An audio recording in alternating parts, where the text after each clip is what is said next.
Welcome to our channel. Before we get started, make sure to hit that like button. Also subscribe to our channel. Top 10 places to visit in Dublin. So make sure to watch the full video. Dublin is famous for its cultural attractions and charming hospitality. Dublin has always been one of the most popular cities in Europe to visit.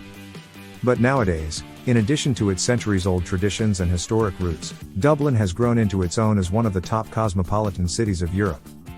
The ancient capital of the Emerald Isle, Dublin has been written about for centuries. The River Liffey, which flows into the harbour, has been vital to life and civilization here from the beginning. Today it's one of the city's focal points, slicing Dublin in two and creating one of the busiest commercial hubs in the country. 1. Shop on Grafton Street. A short southerly stroll from Trinity College takes you down towards Dublin's premier shopping location, Grafton Street. A statue of Molly Malone sits at the bottom of the street, so it's impossible to miss. This eclectic stretch buzzes morning, noon, and night and is a magnet for buskers, from classical quartets to traditional fiddle players and singer-songwriters. Many famed bands and musicians have given impromptu performances here, including Bono of U2. Aside from buskers, you will find a broad range of boutiques, jewelers, and department stores, including upmarket Brown Thomas. Many would say that the jewel in the crown is Bewley's Oriental Cafe, a Dublin institution at this location since 1927. 2. National Museum of Ireland, Archaeology. Located on Kildare Street near the National Library, the National Museum of Ireland, Archaeology is certainly worth spending time exploring. The museum features outstanding permanent exhibitions. Highlights include Ireland's gold, prehistoric Ireland, and the impressive Viking collection. It's also worth visiting for the Treasury collection, which includes the magnificent Ardagh Chalice. Widely regarded as one of the top things to do in Dublin for free, this world-class museum also offers tours and a rich program of workshops and educational events. 3. Visit Merrion Square. Exit the National Gallery's main portal, and you're on Merrion Square. Made up of stately private houses and offices, this is arguably Dublin's grandest Georgian square and stars in countless images and postcards of the city. At its center is a pretty park with a vibrant statue of that most colorful writer and renowned Dublin wit, Oscar Wilde. An amiable stroll around the square is a journey back in time to the Georgian era. You may notice that the top windows in many buildings are smaller than those lower down.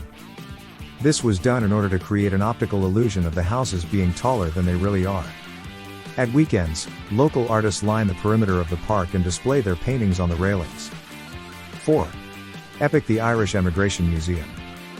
Ireland has long been an exporter of people. Scratch the surface of America's East Coast, and you'll find the influence of the Irish everywhere.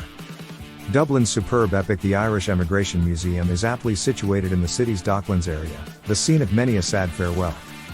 Established in 2016, this fascinating museum offers an in-depth, and often moving, account of Irish emigration over the centuries. All told, there are more than 20 separate themed galleries to explore, dealing not just with the history of Irish migration, but also the influence this dynamic people have had in the places they settled. If you've got the time, be sure to visit the Irish Family History Centre for tips and advice, along with resources, to track your family history. 5. National Museum of Ireland, Decorative Arts and History, Collins Barracks. Originally an army barracks, the National Museum of Ireland, Decorative Arts and History opened in 1997. The collections include silver, ceramics, jewelry, furniture, Irish haute couture fashion, and exhibitions exploring Irish military history. 6. Take the kids to Phoenix Park and Dublin Zoo. An 18-minute walk from Collins Barracks is Dublin Zoo in Phoenix Park. This is the largest enclosed urban park in Europe, some 1,750 acres, which is surprising given that Dublin is a relatively small capital city. Hundreds of deer roam the parkland, and the President of Ireland's official residence, Arasan Wat Arain, is here along with Deerfield, a beautiful 18th century property home to the American ambassador to Ireland. There's a visitor center located close to a 17th century tower house, Ashtown Castle, for those wishing to find out more about the park and its environs. At the far Castleknock gate end and on some 78 acres stands stately Farmley House, dating from the 1800s and purchased by the Irish state from the Guinness family in 1999. For generations of Dubliners and those coming from abroad, the main draw is Dublin Zoo. 7. Christ Church Cathedral. Restored in the 19th century and dominating the surrounding area, Christ Church Cathedral is built on the site of Dublin's first church, which was founded in 1028 and made of timber. The great nave has magnificent early Gothic arches, and here you can see the 14th century replica of the tomb of legendary Norman conqueror Strongbow, who is buried elsewhere in the cathedral. The fragment that lies alongside is said to be part of the original tomb and has the nickname, Strongbow's Son. Parts of the vast crypt, which runs the length of the building, date from the 13th century. 8. St. Patrick's Cathedral. An easy 7-minute walk from Christ Church Cathedral, St. Patrick's Cathedral is the national cathedral of the Church of Ireland. Tradition has it that here, St. Patrick baptized converts to Christianity in AD 450. I Christ Church, the original edifice was timber. In 1192, another church was founded and constructed of stone. Just over a century later, another reconstruction took place and its status was raised to that of cathedral. Over the centuries, much embellishment has occurred, chiefly in the mid-1700s, when the steeple was built, and during the late 1800s, when there were substantial renovations. Gulliver's Travels author and satirist Jonathan Swift, 1667–1745, who was Dean of St. Patrick's for 35 years, is interred in a tomb to the right of the entrance beside his longtime love Stella, Hester Johnson 1681–1728. 9. Trinity College and College Green. Trinity College is probably the best spot to kick off your Dublin tour. It's located in the heart of the capital, packed full of incredible history, and it's the oldest university in Ireland, having been founded in 1592 by Queen Elizabeth I. Occupying an enviable 40-acre site, Trinity retains some of its ancient seclusion of cobbled squares, gardens, and parks and is famed throughout the world for its collection of great treasures.